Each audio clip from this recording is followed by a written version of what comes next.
In order for a relationship to be successful, a character needs to fall in love with themselves.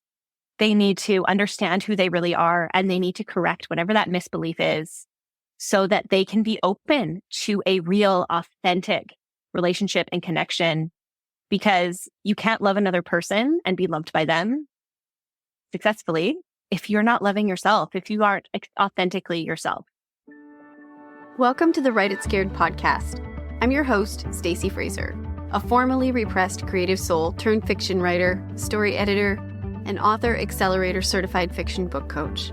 At Write It Scared, we tell the truth about why writing a novel is so hard by acknowledging that most writers grapple with two stories: the one they want to put on the page to the best of their ability, and the often subconscious internal story that prevents them from doing it. This show is designed to help you identify and rewrite the internal narrative holding you back while you discover and write the story you want to tell and learn all the tools to help you do that successfully. Join me each week for a new episode where we'll talk about writing to deepen our understanding of the craft and of ourselves as writers. Writing a novel is an inside job that we do not do alone. Welcome to Write It Scared. I'm glad you're here. Let's dive in. Hi, writer. Welcome back to the Write It Scared podcast. I'm your host, Stacey. Today kicks off the second week of February, and we are coming right up on Valentine's Day. So I have a very special treat for you, and of course, we are going to be talking about romance. Today, I'm joined by Trisha Jenn Loehr, who is a fellow author Accelerator certified fiction book coach and an expert in the romance genre. And we are going to cover a lot of ground, focusing on many of the challenges that romance writers face, touching on how to set up believable romantic chemistry and make characters invest in their relationship. We also talk about romantasy, what it is, what it isn't, and a whole lot more. So let me give you Trisha's bio, and then we will jump into the interview. Trisha Jenn Loehr is a romance writer and an author Accelerator certified book coach. She helps busy women who want to write romance novels without guilt or shame prioritize their writing, develop their craft, and find joy in the journey toward their publishing dreams. With a decade of experience as a communications and events professional, she understands writing, marketing, and the importance of identifying your audience. Her writing has been featured on the Jane Friedman blog, the Business Insider, the Calgary Herald, Wicked Authors, and Birthing Magazine. Hi, Trisha. Thank you so much for joining me today. How are you doing? Hey, Stacey. I'm great. I'm so excited to be here. Yeah, me too. We're going to have some fun talking about romance and hopefully help some romance writers who are struggling out there right now. So I know I gave you a bit of a bio, but would you please share more with our listeners about you, who you are, what you do, and why you do it? For sure. So I'm a bookworm. I've been a bookworm since I was a kid. That was always my thing. One of my favorite photos from growing up is one that my elementary school principal took of me at recess. There's snow all over the ground, and I'm sitting on a bench, my feet on the seat of the bench and my butt on the back of the bench with a bookmark in my mouth, reading a book that was probably way too long and thick for a fourth grader to read, but that's what I was doing. And that's been always my favorite thing. But when I was in high school, I got all those mixed messages about what a real job is and what a real career is and what real success looks like. So rather than try and pursue a writing career, I went into communications, because then I could still write and I could still work with words, but I was doing quote unquote real work.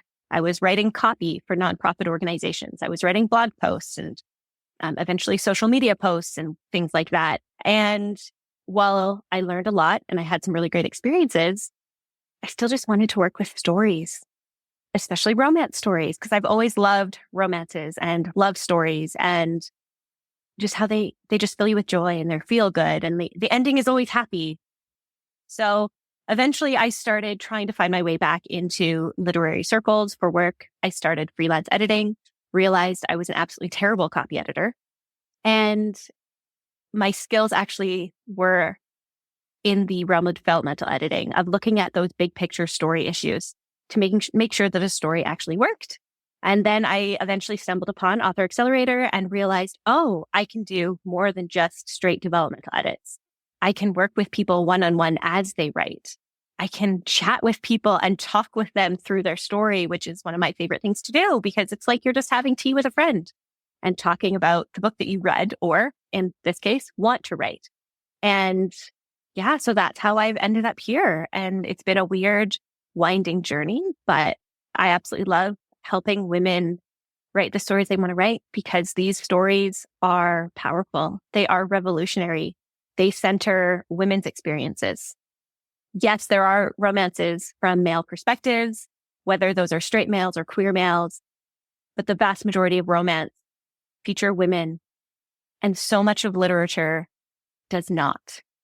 Women are secondary characters in so much of literature. And so I love helping women who've been told that our stories don't matter, that these fluffy, silly, spicy, whatever stories that we enjoy don't matter. And I want to help women take that back and own it and prioritize our writing because we deserve the time and the energy to write our stories. Even if we have day jobs and partners and kids and family members that we need to take care of, we still deserve time to read and write for ourselves. I love that. Thank you so much for sharing that. And I couldn't agree more. You know, romance is a genre that is about hope and change. Exactly. Right? Exactly. Hope and change around love. And we're going to dig into that today. Today, what we're doing is a little bit different than the typical interviews that we have on the podcast. We are teaming up to discuss some of the most common struggles we see romance writers have, and then kind of a what to do instead or how to take a different approach. So, on that note, let's kick off just talking about romance in general, what it is and what it's designed to do. I think this is a bit of a misconception, especially for the new writer. Romance is not just about getting two people together at the end of a book. Romance truly is about the journey those characters take to becoming better versions of themselves so that they can be in a relationship that is fulfilling and complete and whole. And I know this is something that you talk about a lot, is that character development and the character's journey. So you want to speak to that, about what you see writers struggle with on that level and what they can do to help craft these stories and these characters?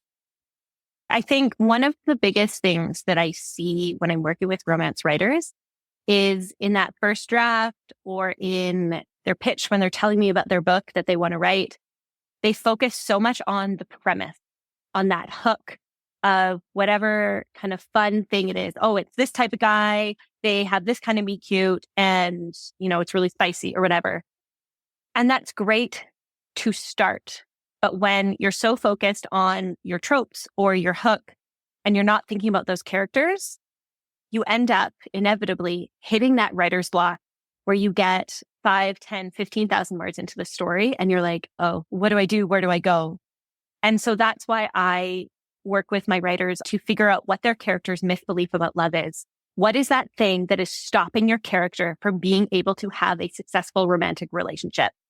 Whether it is, you know, just a misbelief of, you know, I'm not really lovable the way I am, so I'm going to change myself to fit whatever I think my partner wants. We all have read a book with a character with that misbelief. We all probably know someone who's also in real life been that person, right? This woman who doesn't like sports, but suddenly starts dating a guy who's all about this one specific sports team. And so they make that their whole personality. We've seen that. But in order for a relationship to be successful, a character needs to fall in love with themselves.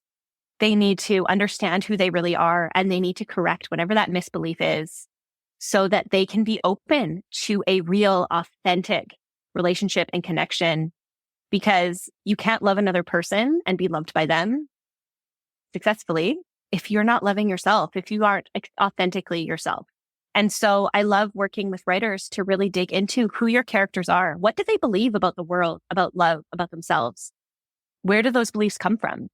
And now let's think about how in your story, in their interactions with their love interest, in their interactions with other characters, in the poor choices that your character makes or their reactions to things, are those beliefs confirmed or challenged and changed?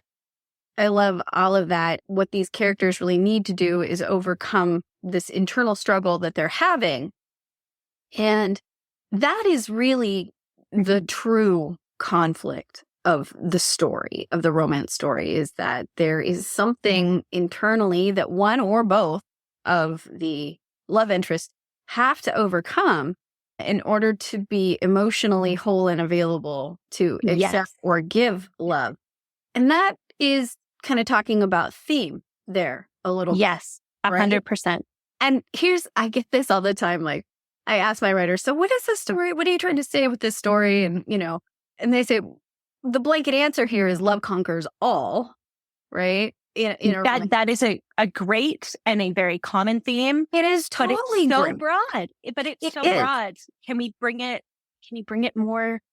But it has it down to more granular level. Yeah, it has to be granular, personalized. Yes, for the character. So when you were talking about character development, and you ask, what do they want? What do they believe about themselves and the world? And where did those beliefs come from? And most importantly, what do they believe about love? What is their false belief around love? Then you can take that back and look at it through the lens of the theme of love conquers all and make it specific to that character.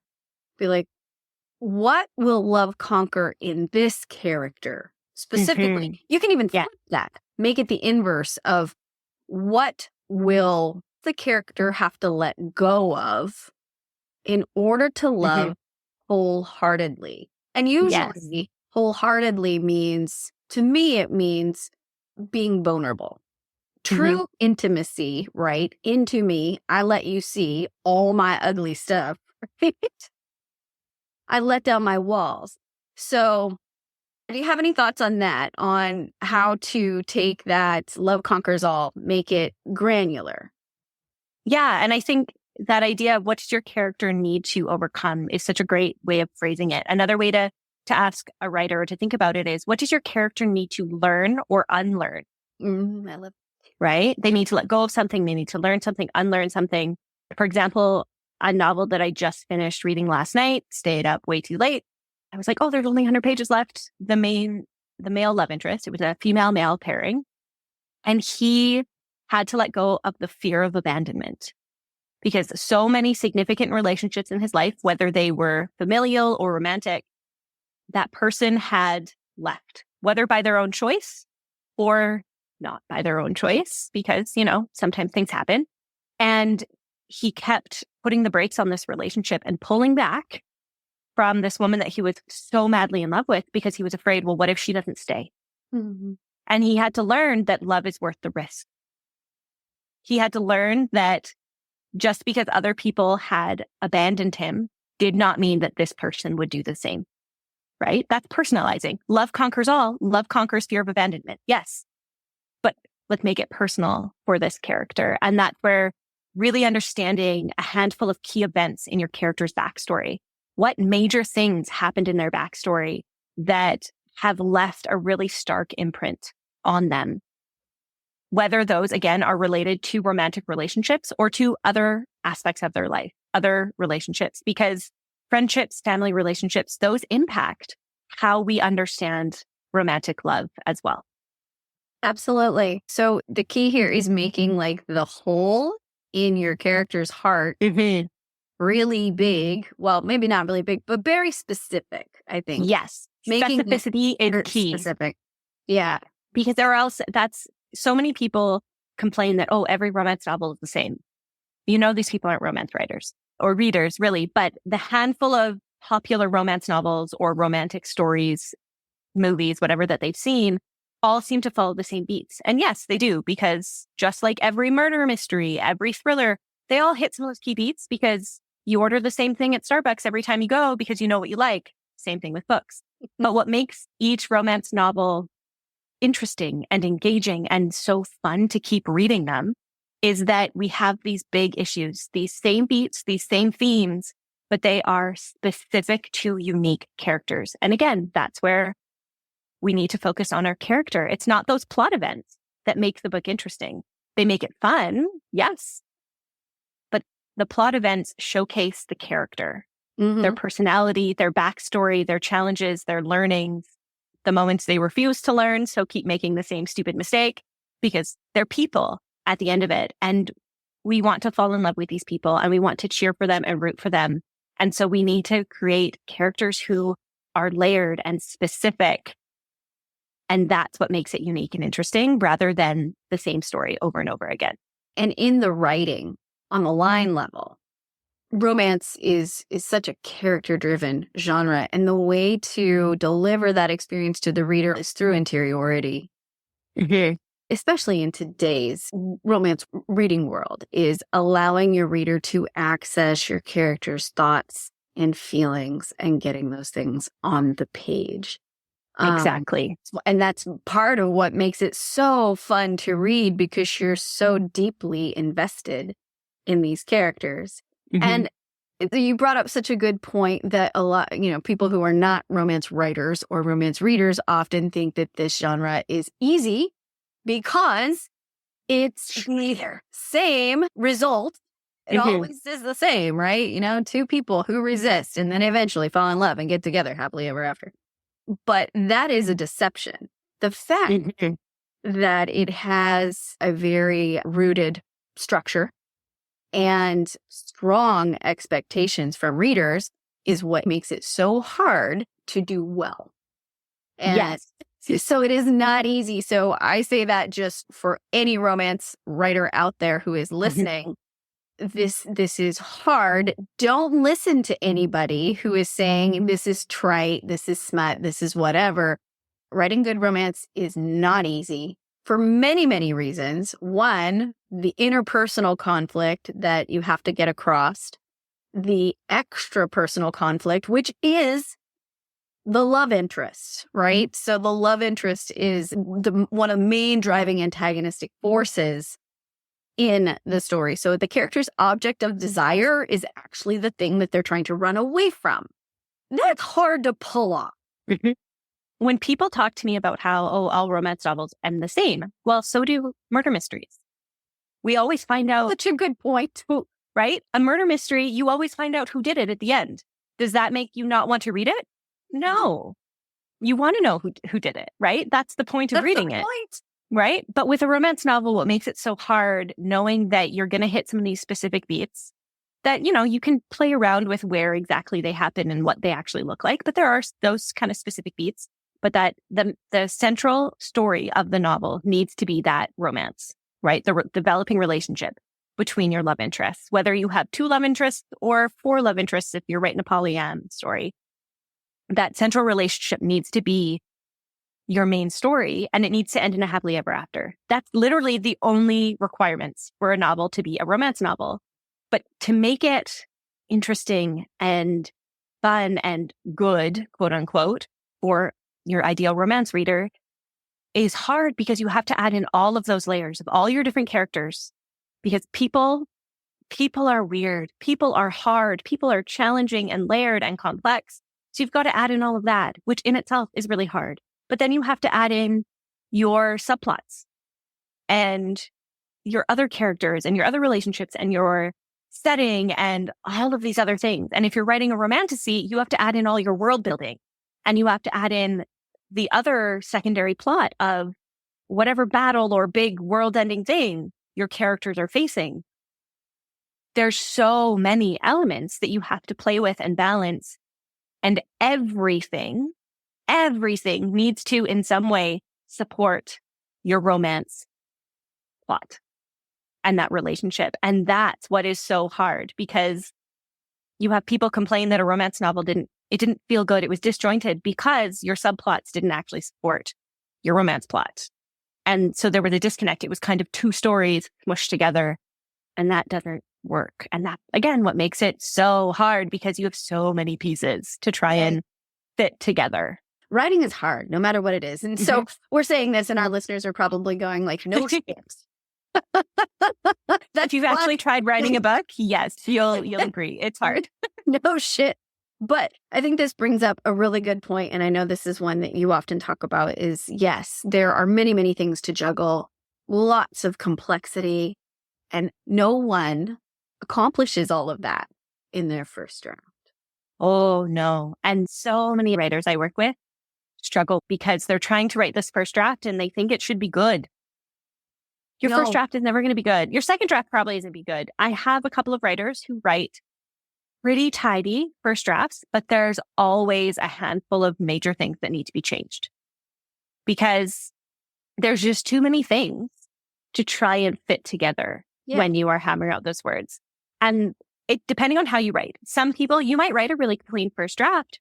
If you're the kind of writer who writes a few chapters, then goes back and looks at it all and then looks at your outline and tweaks that. So then you write a few more chapters and then you look back and you tweak the outline so that you're constantly you're almost doing some revision as you write. For some people that works. For most of us, myself included, that ends up having me rewrite the first 3 chapters of my novel 4 times, which is what I did in 2023. I never finished that novel. I wrote the first 3 chapters completely over again 4 times. Yeah. I re-outlined the book 4 times. Yeah. So while that works for some people, most of us need to just brain dump and get a story on the page and then go back and pick out, oh, this piece is okay. And this piece is good. Oh, I like this piece, but it needs to move over here. And, oh, this is good. Let's expand this and let's sprinkle tidbits of it over here and over here, which is hard. Revision is hard, right? Brain dumping onto a page and writing that first draft is easier than revision because you can feel free just to throw it all out there and be okay, or at least try and be okay with, this is garbage. My first drafts are filled with bits where it's like in brackets, add witty dialogue about X and X here. Or they go somewhere cool and have a moment of intimacy. That's so funny that you say that. A few writers in my group coaching program, and this is their first novel, and they've never written a first draft before, so they don't know what a true first draft looks like. And I was the same way when I started writing. I just assumed that it should look like, what's on my shelf. Right. And that's a mistake that so many people make. Terribly disappointed in myself because that is not what was happening.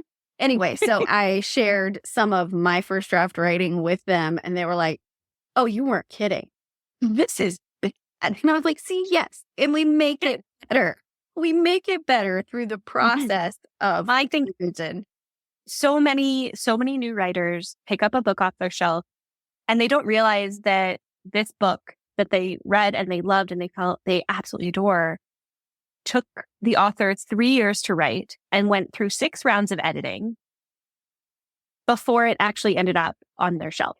Yeah. Or longer. Because so much of media has romanticized this idea of writing, of someone sits in a room and they go type, and they send it to their editor who says, oh, this is wonderful. And then it's on the shelf a month later in the bookstore and they're doing a book signing.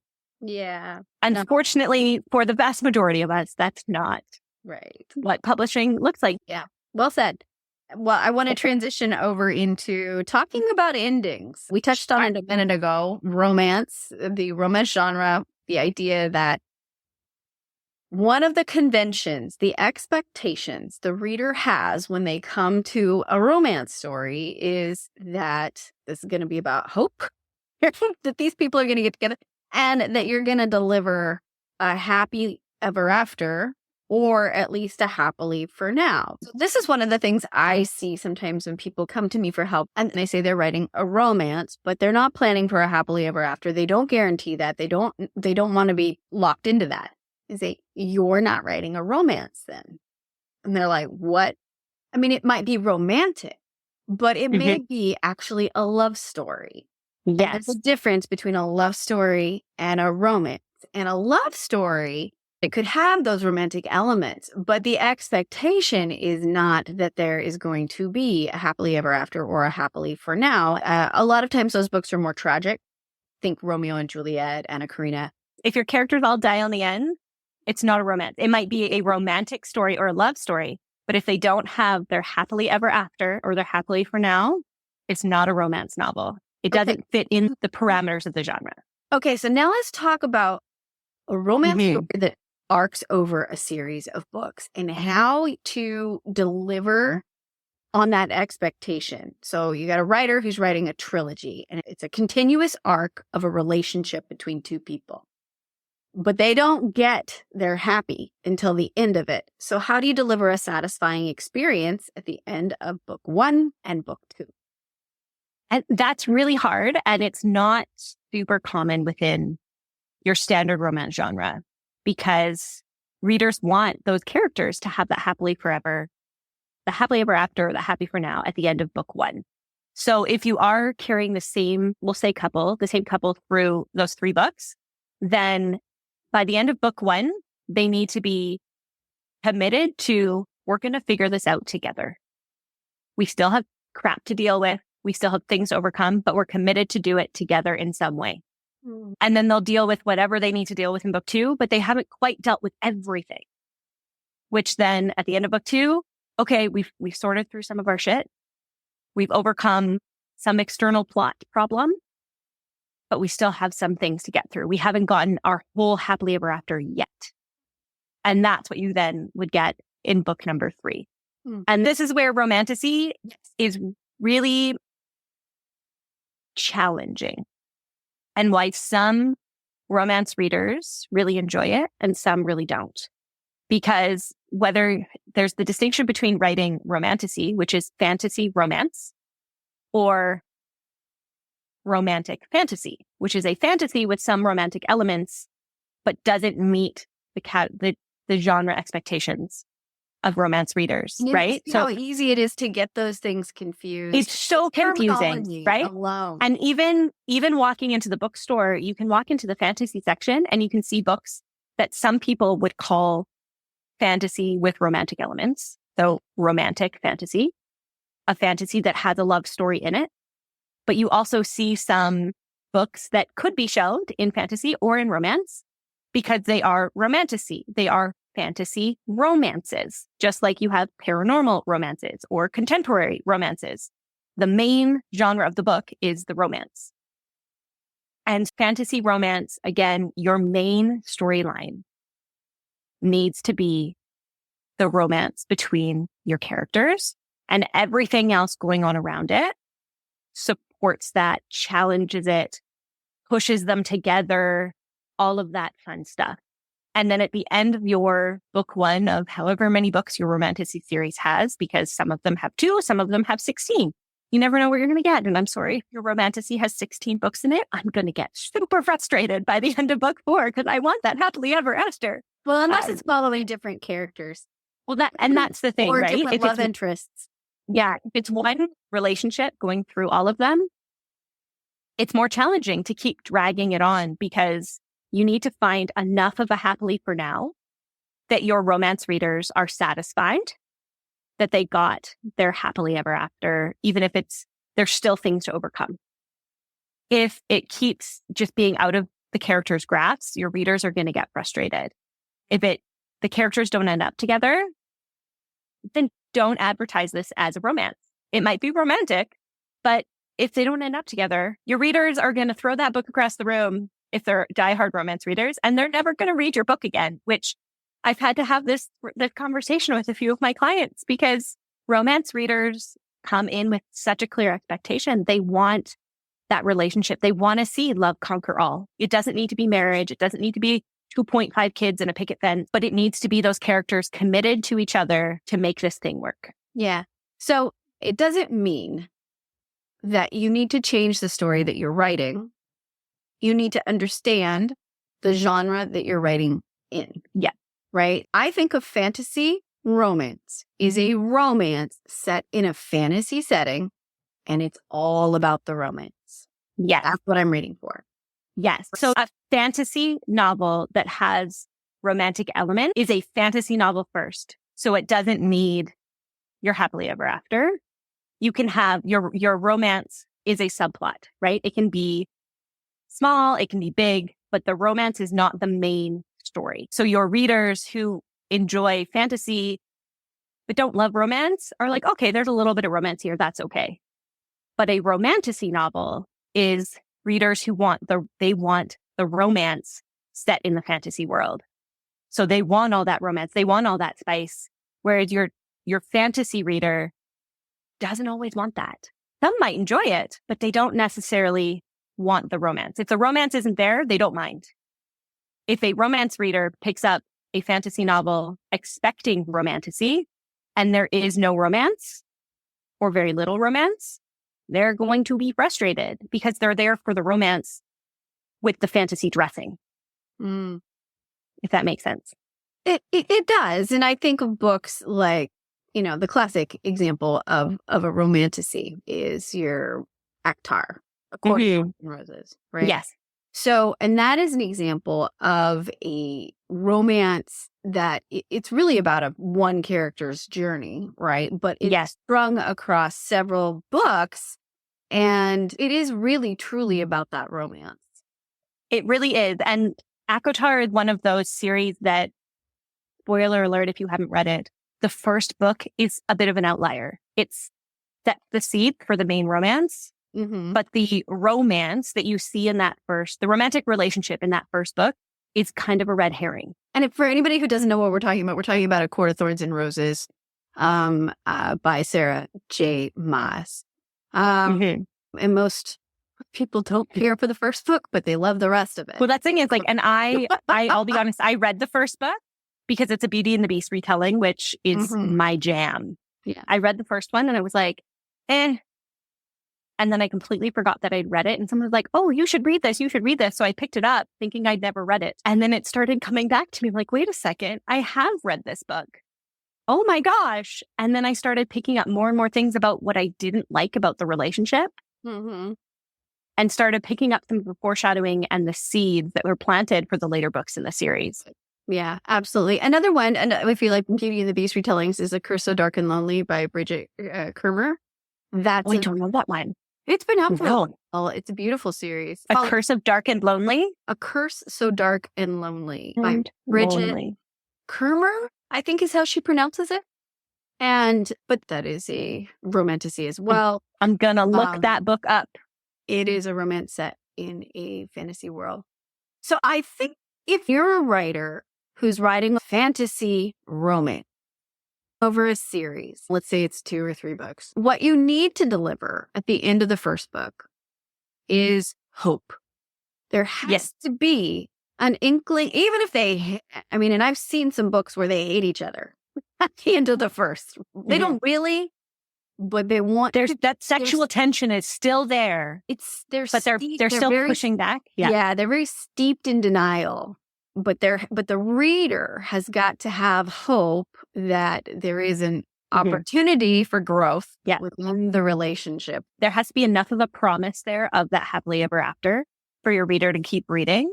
I think when you're writing fantasy romance or romantic fantasy, whatever one you're writing, if you're writing a fantasy that has romance in it, it's really important to go look at the other books that you love, the other books that you think would be in your ideal reader's bookshelf, in their own personal library, and figure out, okay, is my book a romance or is it a fantasy? Which is it primarily? Are all the other books on my ideal reader's shelf mostly romance set in fantasy worlds? Okay, then I need to make sure that I'm meeting the expectations of a romance novel. If I want to include romance, but my ideal reader and my favorite books that I think my book goes with are fantasy novels that may or may not have romance in them, then I'm writing a fantasy with some romance in it, which is a romantic fantasy. So I need to meet the genre conventions of fantasy. There are some romantasy novels that end on kind of sour notes with just a little smidgen of hope there. Just a little smidgen, which some people love. Personally, I don't like that. I want to know that they are committed and they are good and they're going to figure this out together. So I'm not the ideal reader for those books. But half of my book club absolutely love it. And they love the anticipation of it'll get better in book 2. Yeah, understanding your reader. And that's a good point that also the lens of romance has changed over the years. What was a happily ever after 15, 20 years ago can look different now, or a happily for now can look a little different now. I interviewed A.K. Nevermore, and she writes dark romantasy and also has a series of a motorcycle club romance. Very dark, very gritty. There's no sunshine or butterflies there. And she made a really good point that to her readers, a happily ever after, happily for now, which most of it's a series, so it's mostly a happily for now, does not look like what our mothers or grandmothers were expecting or looking for. So definitely it changes. And knowing your reader, and you are your reader. So lean to your tastes. We worry so much as writers. You're a writer, I'm a writer. We're all writers listening to this. And we worry, what if they don't like it? And I think we forget that the most important thing is to remember that the one person we have to satisfy more than anybody else at the beginning is ourselves. And then find the people that are like us. Those are our readers. There's no book that every single reader in the world will love, because we all have different tastes. And as writers, as you say, the only person we really need to satisfy as we're writing is ourselves. Do I like the story that I'm writing? Yes, inevitably at times when you're writing it, you will go, oh my gosh, this is complete garbage. What am I doing? I shouldn't even finish this. But we got to push through that, because we always hate what we're writing at some point. And then we realize, oh no, this is actually better than I thought. Or, oh, I can fix this. But at the end, once we have that finished book in our hand, that finished draft, we can go, okay, I am happy with what I've written. Well said. Okay. So a couple other things I wanted to make sure that we touched on, because I know that these are things that writers struggle with, is how to create believable chemistry between the characters. And the other thing is how to make them stick. So best advice on how to create believable chemistry from you. Don't just focus on the physical chemistry. Yes, we want to know that they find each other physically attractive, but don't focus solely on that. Let there be moments of emotional intimacy where one character remembers something that the other character said way back when. Maybe it was their favorite chocolate bar and they bring it to them. Moments where characters care about one another in a way that just exudes kindness and the fact that they've been paying attention to this person. Because that, as someone being loved, is so much more impactful on a character than, oh my gosh, you're so hot. I love your boobs, right? Which, yes, everyone loves being told that their body is beautiful because it helps remind you that your body does incredible things no matter what size or shape it is. Having someone remember a small detail about something that you care about can seem like such a small thing, but those small things leave massive imprints on a character's psyche and on their heart. So that's my biggest thing is, yes, allow there to be physical attraction because we want that, but allow for those moments of emotional connection where characters really pay attention to who the other person is. I love that. And speaking in the same vein, understanding who your characters are and how they're broken is one avenue. And then allowing your characters to spend time together. So you've got a situation where they have to spend time together. And this is where you can lean on your tropes too. And tropes are not cliche. Tropes are not dangerous. Tropes are fun ways to satisfy reader expectations. So leaning in on your tropes, if it's a second chance romance, well, then there's a history. So these people know things about each other that nobody else does, right? So it's not just about attraction, but it can be about history. One thing I always love is when the other person has a false impression of the other character. Pick up on little pieces that poke holes in that false impression. So showing moments of where people are truly who they are. And don't forget to put in the ship part of the relationship, the friendship part. They have to have something in common. You got to find some common ground at some point. I don't care if it's they both hate the same kind of ice cream. Humor is another good way to start to develop that chemistry. And I think most of us romance readers, we love the banter. And the bicker between these two. Yes. I'm a junkie for enemies to lovers and also second chance romance because of the bickering.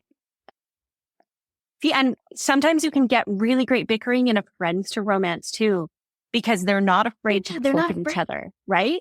And this is where, like you said, it's focusing on the ship. These are relationships that need to develop. So it can't be just about the sex.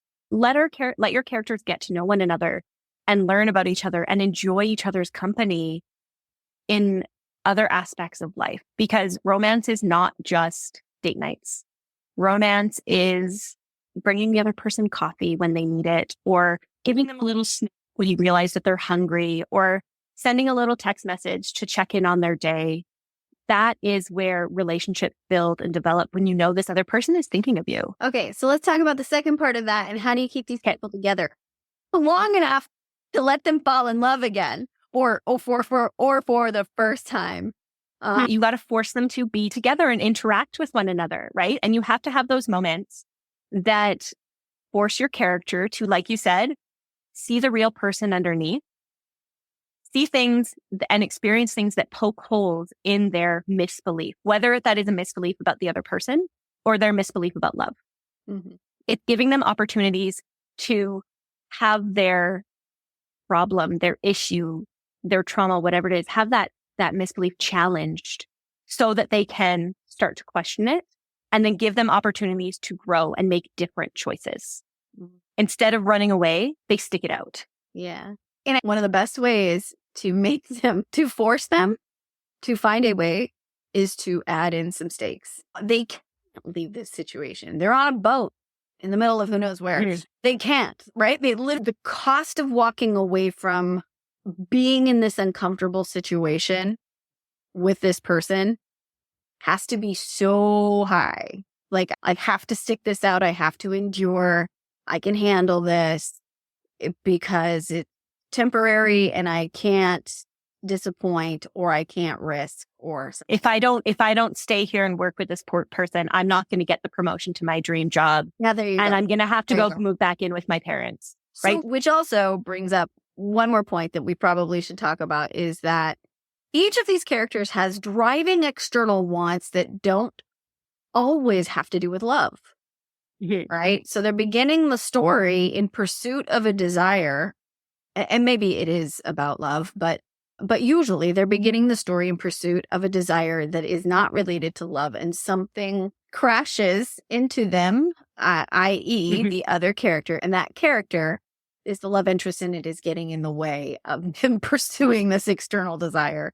Yeah. Right? And so that may shift. So yeah, and I think it can be really helpful sometimes to think about, how does this external desire actually in some way connect, whether consciously or unconsciously, to your character's misbelief about love, to the thing they need to learn or get over? Because so often they are interconnected, because that's the point of your story. That's the theme of your story. And it's all connected. They're just different aspects of that same pursuit of self-love or identity, or pleasing that person that you want to be proud of you.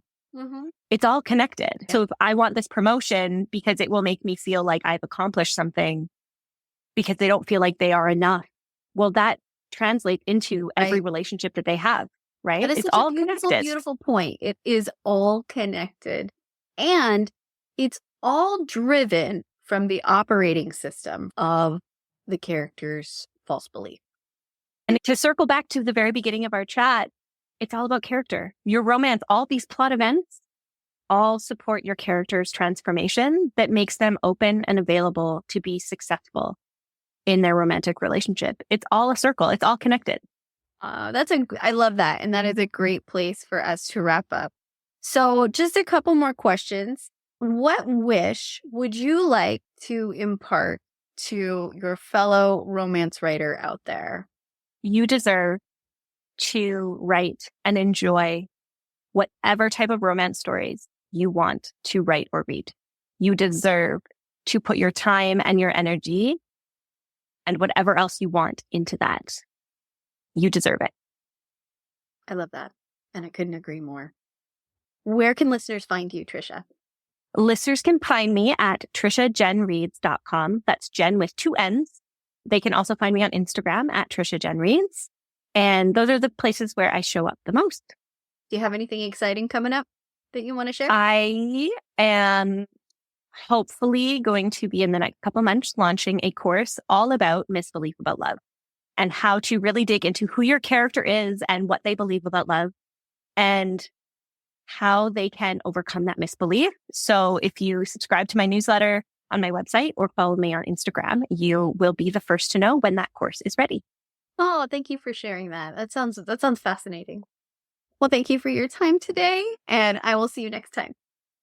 Thank you, Stacey. Have a great day. Thank you for listening to the Write It Scared podcast. If you enjoyed today's show, please make sure to hit the follow button so you never miss an episode. And please leave a review. Reviews help other writers like you find the voices and messages they need to hear to continue to write their stories. Let's lift each other up. Remember, you can be scared and still be unstoppable. I'll see you next week.